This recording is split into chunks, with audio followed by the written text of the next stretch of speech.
Hello, hi everyone. I hope you all are well at your home and may divine bless you all.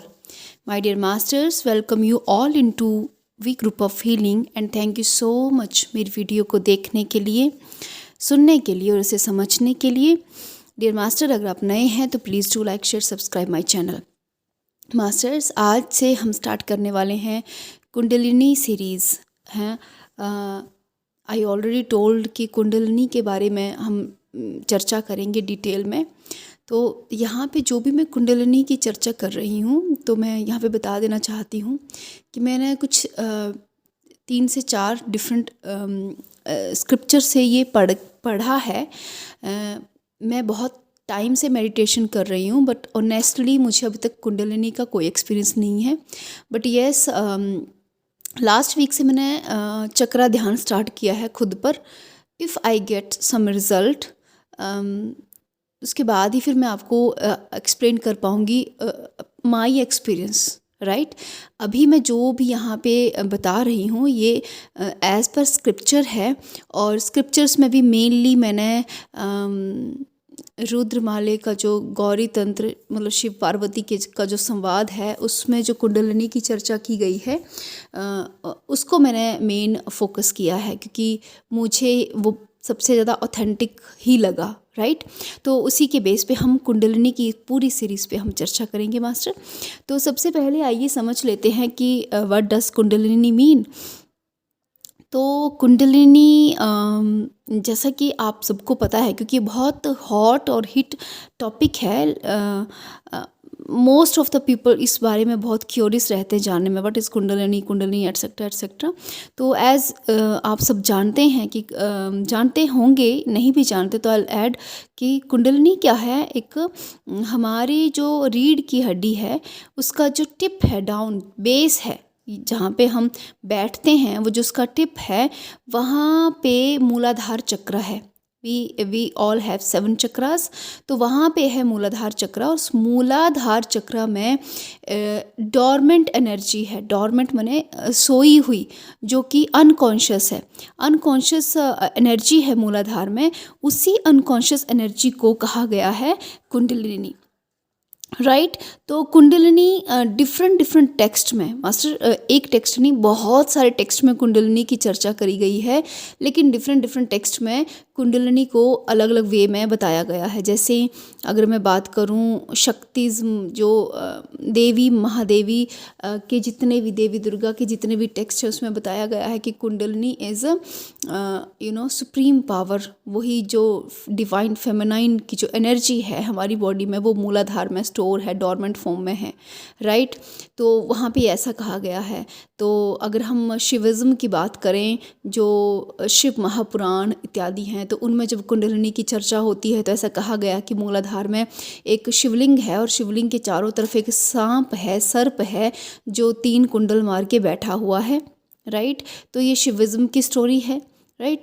तो अलग अलग text में अलग अलग deities की भी बात करी गई है कि अलग अलग देवता होते हैं। जैसे अगर हम देवी भागवतम की बात करें तो उनके अकॉर्डिंग डिफरेंट योगिनीज़ हैं जो कुंडलिनी में हैं। लेकिन वहीं पे अगर हम हमारे पुराणों की बात करें तो उसके अकॉर्डिंग डिफरेंट, जैसे कि मूलाधार में श्री गणेश का स्थान बताया गया है, राइट। तो श्री गणेश का जो मूल स्थान है वो मूलाधार बताया गया है, राइट। तो इस तरह से डिफरेंट टेक्स्ट में थोड़ा चेंज है, लेकिन एक चीज़ कॉमन है। वो कॉमन क्या है? हमारे 7 चक्रास और हमारे तीन मुख्य नाड़ियाँ। यूँ तो हमारे बॉडी में बहुत सारी मतलब नाड़ियाँ हैं, 72,000 से ज़्यादा नाड़ियाँ हैं, लेकिन उसमें से भी 10 मुख्य नाड़ियाँ हैं, और 10 मुख्य नाड़ियों में से 3 जो है वो मुख्य हैं, अत्यंत इम्पॉर्टेंट है, मोस्ट इम्पॉर्टेंट है। वो है ईड़ा, पिंगला और सुषुम्ना नाड़ी, राइट। ये तीनों नाड़ियाँ क्रिस क्रॉस करते हुए मूलाधार से निकलती हैं, और क्रिस क्रॉस यानी कि हर चक्र पे एक दूसरे को क्या करती है, ये कट करते हुए हमारे ब्रेन तक जाती हैं, यानी कि हमारे सहस्त्रार तक जाती हैं। तो वी ऑल हैव 7 चक्रास। तो 7 चक्रास के नेम एज यूजुअल आप सबको पता होंगे, नहीं भी हैं तो मैं बता रही हूँ। जो हमारा बेस है वहाँ पे है हमारा मूलाधार चक्र, राइट।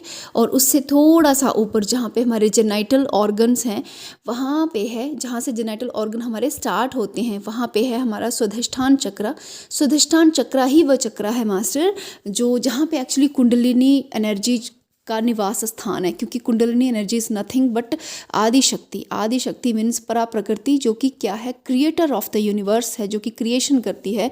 तो हमारी लाइफ में जो भी क्रिएशन होता है वो कहाँ से होता है, स्वाधिष्ठान चक्र से। हमारे जेनाइटल जो है वहीं से हम सारा क्रिएशन करते हैं, राइट। तो एक्चुअली कुंडलिनी की जो सीट है वो हमारे सेकंड चक्र यानी कि स्वाधिष्ठान में है, but due to some aspect वो मूलाधार में शिफ्ट हो चुकी है, राइट। तो उसके बाद थर्ड चक्र है हमारा सोलर प्लेक्सस चक्र। तो इसको नाभि से 2 उंगल ऊपर, मतलब अब देखिए यहाँ पे भी क्या है, वेरिएशन है मास्टर। बहुत से टेक्स्ट में कहा गया है नाभि को ही सोलर प्लेक्सस कहा गया है, बहुत से टेक्स्ट में क्या कहा गया है कि नाभि से 2 उंगल ऊपर जो है वो हमारा मणिपूरक चक्र है, राइट। बट हमें इसमें उलझना नहीं है कि क्या सही है क्या गलत है, हमें सिर्फ ये मान के चलना कि जो नाभि क्षेत्र, इनके इंक्लूडिंग नाभि प्लस उसके आसपास का जो भी क्षेत्र है वो सब क्या है, हमारा सोलर प्लेक्सस है। क्योंकि जो चक्रास हैं ये हमारे डिफरेंट ऑर्गन्स को क्या करते हैं, कंट्रोल करते हैं। तो वो चक्रास की पोजीशन कहीं भी हो सकती है, दैट डजेंट मैटर, लेकिन वो एरिया उनके इन्फ्लुएंस में है, दैट्स इट। हमें सिर्फ इतना याद रखना है, right. And next is fourth chakra which is called Anahata. Anahata यानी, अब देखिए अनाहत के भी 2 पोजीशन बताई गई। कुछ टेक्स्ट में बताया गया कि अनाहत जो है वो हमारे चेस्ट के सेंटर में है, इनके छाती के बीचों बीच है। और कुछ टेक्स्ट में बताया गया है कि जहाँ पे हमारे ये रिब केज जो है, रिब केज छाती की जो हड्डियाँ है, रिब केज है जो मिलता है, और पेट के ऊपर ये जो डिप्रेशन जैसा है इनके, यहाँ पे है हमारा अनाहत चक्र। लेकिन अगेन आई टोल्ड कि हमें इनकी एग्जैक्ट पोजीशन पे नहीं उलझना है, राइट। उसके बाद है फिर हमारा विशुद्धि चक्र। अगेन विशुद्धि चक्र की भी 2 पोजीशन है डिफरेंट टेक्स्ट के हिसाब से। कुछ टेक्स्ट में लिखा गया है कि विशुद्धि चक्र हमारा गले के बीच में है, जहाँ पे हमारा थायराइड ग्लैंड है। और कुछ टेक्स्ट में ऐसा कहा गया है कि विशुद्धि चक्र जो गले की, जो हमारी थ्रोट की जो पिट है, ये जो अंदर डिप्रेशन जैसा है, तो यहाँ पे अनाहत चक्र है, राइट। एंड उससे नेक्स्ट हमारा जो चक्र है विच इज़ कॉल्ड आज्ञा चक्र, आजना चक्र भी से हम कहते हैं, आज्ञा चक्र, थर्ड आई चक्र। तो इसकी पोजीशन बिल्कुल हमारे जो 2 आईब्रोज़ हैं, आईब्रोज़ का जो सेंटर पॉइंट है, इस सेंटर पॉइंट के ठीक बीच में, यानी कि इस सेंटर पॉइंट को हम स्ट्रेट मान के अंदर ब्रेन के अंदर जाने की कोशिश करें तो जो सेंटर पॉइंट है ब्रेन का वो है हमारा थर्ड आई चक्र। एंड हमारा जो है सबसे टॉप पे है हमारा, जहाँ पे जो बच्चे होते हैं जब अपने देखें पैदा होते हैं, उनका जो तालू होता है ना सिर पे बहुत नाजुक सा, that is called Sahasrara. Sahasrara is not chakra, it is स्थिति। ये एक क्या कह सकते हैं, सहस्त्रार एक स्थिति है, यानी वो चक्र नहीं है। सहस्त्रार और आज्ञा चक्र के बीच में कुछ टेक्स्ट में, कुछ स्क्रिप्चर में बात की करी गई है बिंदु चक्र की। इनके एक चक्र है जो कहाँ पे पाया जाता है, जो कि ब्राह्मण लोग जो शिखा रखते हैं, जो चोटी रखते हैं ना अपने, या फिर जो फीमेल अपनी गुत्त बनाती हैं, चोटियाँ बनाती हैं, अपनी बाल बांधती हैं, तो उस पॉइंट पे एक चक्र की बात करी गई है विच इज़ कॉल्ड बिंदु चक्र, राइट। तो इस तरह से ये हमारे चक्रा की डिस्क्रिप्शन है। ये चक्रास जो हैं अगर इनकी बात करें तो ये चक्रास भी कंट्रोल्ड होते हैं 3 ग्रंथियों के द्वारा, राइट। 3 ग्रंथियों के, 2 ग्रंथि मतलब नॉट्स मतलब एक प्लेक्सस, जहाँ से क्या होती है, ये आप समझिए कि हमारी बॉडी में 3 नॉट्स हैं। उन तीनों नॉट्स की जो एक्सटेंशन है वो है हमारे चक्रास, राइट। वो नॉट्स कौन कौन सी हैं, तो पहली जो ग्रंथि है उसका नाम है ब्रह्म ग्रंथि। ब्रह्म ग्रंथि से 2 एक्सटेंशन निकली हैं, यानी कि ब्रह्म ग्रंथि है, एक नॉट है, वहाँ से 2 अलग अलग क्या बने हैं, एक्सटेंशन निकली हैं। और एक एक्सटेंशन है हमारी मूलाधार और दूसरी एक्सटेंशन है हमारा स्वाधिष्ठान, राइट। तो ब्रह्म ग्रंथि जो है वो मूलाधार और स्वाधिष्ठान को क्या करती है, कंट्रोल करती है। वैसे ही हमारी विष्णु ग्रंथि है जो कि हमारे अनाहत चक्र को एंड मणिपूरक चक्र को क्या करती है, कंट्रोल करती है। एंड अगेन वैसे ही हमारी है एक रुद्र ग्रंथि जो हमारे अनाहत और हमारे आज्ञा चक्र को क्या करती है मास्टर, कंट्रोल करती है, राइट। तो ये 3 प्रकार की ग्रंथियों की भी चर्चा कुछ स्क्रिप्चर में करी गई है, बट हम इन ग्रंथियों में नहीं उलझेंगे। हम सिंपल तरीके से समझने की कोशिश करेंगे कि वी ऑल हैव 7 चक्रास और ये 7 चक्रास में से हमारा जो मूलाधार चक्र है वहाँ से 3 नाड़ियाँ निकलती हैं, ईड़ा, पिंगला और सुषुम्ना, राइट। जो ईड़ा, पिंगला और सुषुम्ना है ये मूलाधार से निकल के जैसे स्वादिष्ठान पे पहुँचती हैं तो ये तीनों आप क्या करती हैं, आप देखिए इसमें जो सुषुम्ना है ना वो सेंट्रल है, बीच में है, और ईड़ा और पिंगला क्या है उस सुषुम्ना के लेफ्ट और राइट साइड में है, राइट। तो ये क्या होती हैं, जैसे मालूम मूलाधार से निकली, मूलाधार से निकल के जैसे वो स्वादिष्ठान पे पहुंचेगी, अब यहाँ पे सुषुम्ना तो सेंटर में रहेगी, उसका कोई चेंज नहीं है, राइट। लेकिन ईड़ा और पिंगला आपस में क्या करेंगी, क्रॉस करती हुई एक दूसरे को कट करके फिर वो जाएंगी कहाँ, मणिपूरक में। अगेन मणिपूरक पे वो क्या करेंगी, दूसरे को क्रॉस करेंगी, फिर वो अनाहत पे क्रॉस करेंगी, फिर वो विशुद्धि पे क्रॉस करेंगी। इस तरह से आज्ञा चक्र पे जाके ये तीनों नाड़ियाँ फिर से ज्वाइन हो जाती हैं, मिल जाती हैं एक ही पॉइंट पे आके अगेन, ठीक है। और आज्ञा चक्र पे मिलके यानी कि जब हमारे कुंडलनी की जब हम चर्चा करते हैं, जब हमारी कुंडलनी आज्ञा चक्र पे पहुंचती है तो फिर हम सहस्त्रार की स्थिति में होते हैं, यानी कि हमारे अंदर का जो द्वैत की जो भावना है वो नष्ट हो जाती है, राइट। ये एज पर मैं स्क्रिप्चर बता रही हूँ आप सबको, ठीक है। तो हमारे पास 3 तरह की नाड़ियाँ हैं, ईड़ा, पिंगला और सुषुम्ना। इसमें जो ईड़ा नाड़ी है उसको चंद्र नाड़ी भी कहते हैं, राइट, और ये हमारे लेफ्ट नॉस्ट्रल से चलती है, राइट। और जो पिंगला नाड़ी है इसे हम सूर्य नाड़ी भी कहते हैं और ये कंट्रोल करती है हमारे राइट नॉस्ट्रल को। जब हम श्वास लेते हैं मास्टर तो श्वास दोनों ही नासिकाओं से नहीं चलता। एक समय में जैसे हम जब भी अभी भी जैसे बात कर रही हूँ मैं, तो मेरा श्वास एक ही नासिका से चल रहा है, दूसरी नासिका से श्वास कम आ रहा है, राइट। तो ये किसकी वजह से होता है कि हमारी बॉडी में या तो एक टाइम में ईड़ा काम कर रही होती है या पिंगला नाड़ी काम कर रही होती है, राइट। और सुषुम्ना नाड़ी जो है वो सुप्त अवस्था में है, यानी कि वो किसी भी तरह से एक्टिवेट नहीं है। एक्टिवेट हमारी सिर्फ 2 ही नाड़ियां हैं, वो है ईड़ा, पिंगला, राइट। मास्टर ईड़ा और पिंगला की तो बहुत लंबी चौड़ी डिटेल दे रखी है कि ये दिन के समय कब एक्टिवेट होती है, रात में कब होती है, इतनी सारी डिटेल, लेकिन हमें इतना भी जानने की आवश्यकता नहीं है, राइट। क्योंकि हमारा जो ध्यान है, हमारा जो मेन मोटिव है वो है कि हमारा जो एनर्जी फ्लो होता है बॉडी का वो ईड़ा से होगा या फिर पिंगला से होगा, ठीक है। अगर ईड़ा से हो रहा है, राइट, तो हम कहेंगे कि हमारा लेफ्ट नॉस्ट्रल चल रहा है, और पिंगला से हो रहा है तो राइट नॉस्ट्रल चल रहा है, राइट। तो नॉर्मली जब हम रात का समय होता है, हम सोते हैं, तो हमारी ईड़ा नाड़ी एक्टिवेट होती है क्योंकि रात का समय है, चंद्र का समय है, राइट। और दिन के समय में पिंगला नाड़ी ज़्यादा एक्टिव रहती है, राइट। लेकिन जो हम ध्यान इत्यादि करते हैं, कुंडलिनी जो जागरण है उसका मेन मोटिव है कि ये जो हमारी एनर्जी कभी ईड़ा में कभी पिंगला में है, उस एनर्जी को क्या किया जाए, सुषुम्ना से प्रवाहित किया जाए।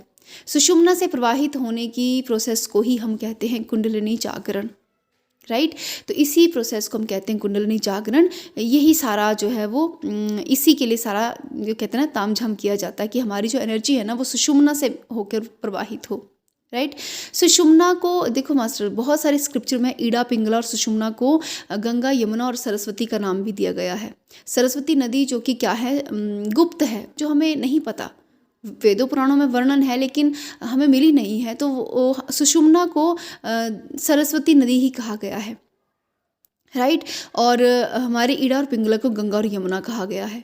हमारे वेदों में कहा जाता है, हमारे पुराणों में लिखा गया है कि यदि हम त्रिवेणी का स्नान करते हैं तो हम सब पापों से मुक्त होते हैं। त्रिवेणी अर्थात वे स्थान जहाँ पे गंगा, यमुना और सरस्वती का मिलन होता है, तो हम अपने पापों से क्या होते हैं, मुक्त होते हैं, यदि हम वहाँ पे स्नान करते हैं जीवन में कभी भी।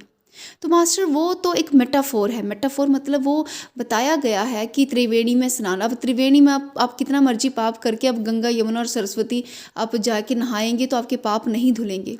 उनका कहने का अर्थ है कि जब ईड़ा, पिंगला और सुषुम्ना नाड़ियाँ जब हमारे आज्ञा चक्र पे मिल रही हैं, और अगर जीवन काल में हम अपनी ऊर्जा को आज्ञा चक्र तक ले जा सके, और उस ऊर्जा ने हमारे आज्ञा चक्र में जो त्रिवेणी है, 3 नदियों का जहाँ पे मिलन हुआ है ईड़ा, पिंगला और सुषुम्ना का, वहाँ पे जाके यदि हमारी ऊर्जा वहाँ पे पहुँच सके, उसी को हम त्रिवेणी स्नान कहेंगे, तो हमारे डेफिनेटली सारे ही पाप नष्ट हो जाएंगे, ठीक है।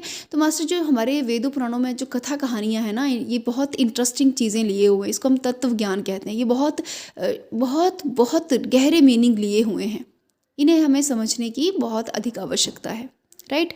तो चलिए हम आज कुंडलिनी की सिर्फ जनरल सी बात कर रहे हैं, डिटेल में हम एक एक चक्र पे बाद में आएंगे। राइट। तो कुंडलिनी मैंने आपको बता दिया कि एक डॉर्मेंट एनर्जी है, सरपेंट इसको हम कहते हैं, सांप की तरह। अच्छा, इसको सांप का दर्जा क्यों दिया गया है? क्योंकि ईड़ा और पिंगला क्या करती हैं, हर चक्र पे क्रिस क्रॉस करके एक दूसरे को क्या करती हैं, इंटरसेक्ट करती हैं, इनकी काटती हैं।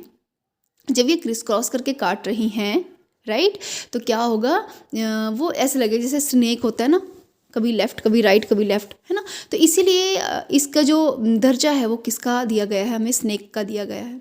हालांकि स्नेक का स्पिरिचुअलिटी में बहुत बड़ा महत्व है। हमने देखा है हमारे जितने भी डेटीज़ हैं, जितने भी देवी देवताज हैं, सब में स्नेक का है। अब शिव को देख लीजिए, गले में बाजुओं में सांप है ना। नारायण को देख लीजिए, वो तो सर्पशैया पे ही सोए हैं। देवी महाकाली को देख लीजिए, सांप उनके आसपास हैं, है ना। तो सांप मने द सर्पेंट पावर मने kundalini energy, that means unconscious part of our mind. Kundalini is nothing but unconscious part of our mind. हमारे माइंड के 3 पार्ट हैं, कॉन्शियस, सबकॉन्शियस और एक है अनकॉन्शियस। राइट। कॉन्शियस तो हम प्रेजेंटली हैं, सबकॉन्शियस में भी हम टैप इन करते हैं मास्टर, लेकिन होता है अनकॉन्शियस माइंड। वो जो अनकॉन्शियस माइंड है वही है हमारी कुंडलिनी एनर्जी, जो कि सुप्त अवस्था में हम नहीं जानते उसके बारे में, है ना। तो कुंडलिनी जो है, इसको शास्त्रों में देवी महाकाली और देवी दुर्गा का दर्जा दिया गया है। राइट। अगर किसी साधक की कुंडलिनी सडनली अवेक होती है, वो उसको होल्ड नहीं कर पाता, संभाल नहीं पाता, तो संभाल नहीं पाने के कारण उसको बहुत से एडवर्स इफेक्ट देखने को मिलते हैं। इसी को कहते हैं कि कुंडलिनी, तब हम कहेंगे कुंडलिनी महाकाली की फॉर्म में है, फ्यूरियस है। राइट। और वहीं पे अगर कोई साधक धीरे धीरे अपने चक्रास पे काम करता हुआ एक प्रोसेस वाइज कुंडलिनी को अवेक करता है, तो उससे कुंडलिनी से उसको बहुत से बेनिफिट मिलना शुरू हो जाते हैं। और इसी को हम कहते हैं आदि पराशक्ति देवी दुर्गा ममता के समान अपने पुत्र या पुत्रियों को बेनिफिट देते हुए, है ना। तो अगर हम बात करें कि कुंडलिनी जागरण का अधिकार किसे है, तो मास्टर इस पृथ्वी पे पाए जाने वाले प्रत्येक मनुष्य अपनी कुंडलिनी, क्योंकि सब में अगर 7 चक्रास और कुंडलिनी है तो अर्थात सबको अधिकार है। लेकिन कुंडलिनी को जागृत करने के बहुत से मार्ग हैं। एक तो है नॉर्मल भक्ति मार्ग और एक है वाम मार्ग। वाम मार्ग मतलब लेफ्ट हैंड जो पाथ है ना, लेफ्ट हैंड मतलब जिसको हम तांत्रिक मार्ग कहते हैं।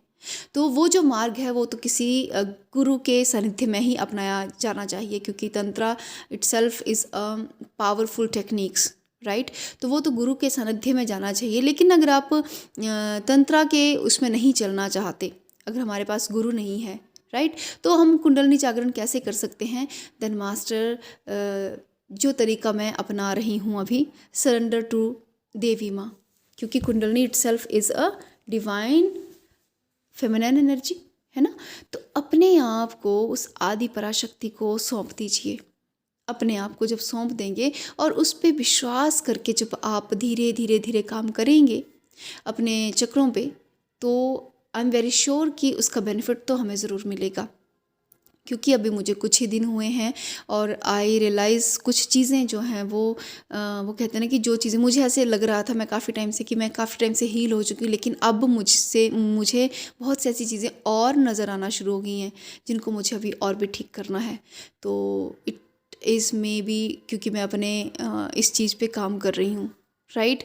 तो जो कुंडलिनी है ये बहुत ही क्या है, पावरफुल। इसको हम इतनी आसानी से इसके साथ खेल नहीं सकते, कोई बच्चों का खेल नहीं है।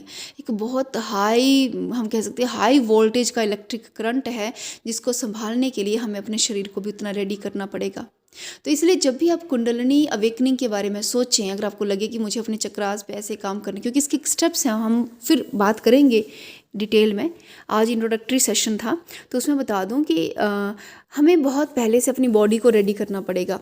आप एक्सरसाइज डेली कर सकते हैं ताकि बॉडी की फ्लेक्सिबिलिटी मेंटेन हो। थोड़ा आहार में, खाने में ध्यान रखना पड़ेगा कि सात्विक भोजन ही लेना है। सात्विक भोजन में भी बहुत बहुत भरपेट नहीं खाना है, लिटिल बिट, कि आपका डाइजेस्टिव सिस्टम ठीक रहे, क्योंकि आप चक्रास पे काम कर रहे हैं। उसमें मणिपूरक चक्र है जो कि रिस्पॉन्सिबल है आपके डाइजेशन के लिए। राइट। तो इन चीज़ों का हमें ध्यान रखना है। तो जब भी आप कुंडलिनी के बारे में या इसकी साधना के बारे में अगर विचार करें तो 15 से 20 दिन पहले ही थोड़ी फिज़िकल एक्सरसाइज एंड अपने आहार पे ध्यान देना शुरू करें। उसके बाद फिर आप क्या कर सकते हैं, एक एक चीज़ पे काम कर सकते हैं मास्टर। तो आई होप आपको ये जो आज का इंट्रोडक्टरी सेशन है ये आपको अच्छा लगा होगा, राइट। किसी का कोई क्वेश्चन हो तो पूछ सकते हैं। हम थोड़ा थोड़ा करके डिस्कस करेंगे क्योंकि मेरी कोशिश है कि यहाँ पे जो भी नॉलेज है, जो भी मुझे गेन हुआ है वो मैं सब आपको दे सकूँ, बता सकूँ, ताकि यदि किसी की इच्छा हो इस साधना को करने की तो वो आसानी से कर सकें।